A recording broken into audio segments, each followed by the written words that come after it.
Greetings to everyone present here, including the enthusiasts of innovation. As we stand on the brink of a new era, I invite you to explore the future of transportation with me. A future that promises to redefine how we move, connect, and traverse our world. Hi, I am Utkarsh Anand, a 10th grader, and I invite you to explore the world of innovation and future of transportation with me. The journey beyond roads, flying cars. Imagine a world where traffic jams are a thing of past, where the sky becomes a highway, and where our daily commute transforms into an exhilarating flight. It's not a science fiction. It's the promise of flying cars or personal air vehicles (PAVs). These cars will reduce our travel time and the carbon emissions, which we all want to reduce, and we can use that time in increasing our productivity. Also, companies like Uber and Airbus are actively pouring money into this, are actively investing into this idea, and they have also built many prototype models of it. We can hope to see these kind of cars traveling in our sky in a couple of years. Also, if these cars come in our sky, then we would be able to see humans on Earth like dots, as we usually used to see from airplanes. Hyperloop, the speed of sound, the efficiency of tomorrow. If flying cars seem futuristic to you, let me introduce you to the concept of Hyperloop, a concept that defies gravity and accelerates us into the future. This idea was proposed by Elon Musk in 2013.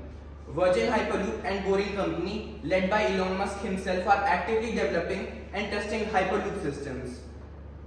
Hyperloop envisions transporting passengers and cargo through a network of low-pressure tubes at mind-boggling speeds up to 760 miles per hour, which is 1,220 kilometers per hour. The science behind the functioning of these kind of trains or pods, whatever you call them, is mainly comprised of three things. Firstly, maglevs, so that these trains will travel in vacuum chambers.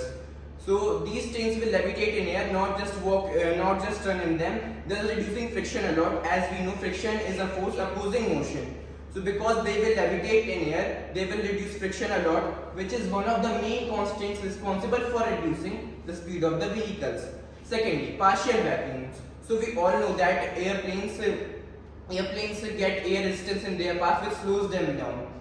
In these Hyperloop trains, we will make the chambers almost a partial vacuum, so that they do not face any air resistance and they can travel freely. Thirdly, electric propulsion. So the idea is that we will install fans on both front and back side of the trains, which will help them to accelerate and decelerate the pods.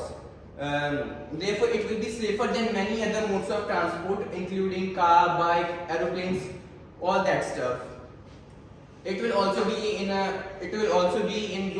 in a way, because it will be negative in energy consumption.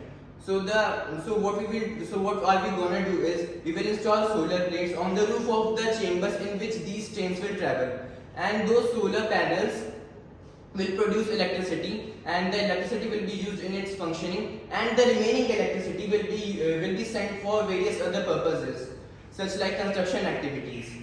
Let me give you an example so you can understand it in a better way. Traveling from Delhi to Meerut takes about more than 1 hour from car via expressway. If there is traffic jam or it's a busy day or rush hour, it can take you up to 2 hours, while from train it takes 1 hour 30 minutes. But with the help of Hyperloop at its maximum speed, we can reach from Delhi to Meerut in just 3 minutes and 15 seconds, even at its max speed. And even if the trains aren't operating at their max speed, it would barely take about 5 minutes to reach from Delhi to Meerut. Also, many Indians are also making their contribution into it. As the IIT Madras students and professors team working on the project Avishkar Hyperloop have recently achieved a significant milestone by developing the most accurate prototype model developed of it till date of this cutting-edge travel technology. They are also collaborating with ArcelorMittal, which is a steel company, together with a startup, to build Asia's first Hyperloop testing facility.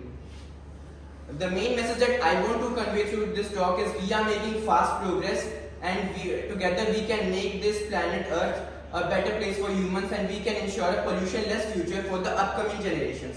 Together we will make this Earth a better place to live for humans. Thank you, that's all from my side.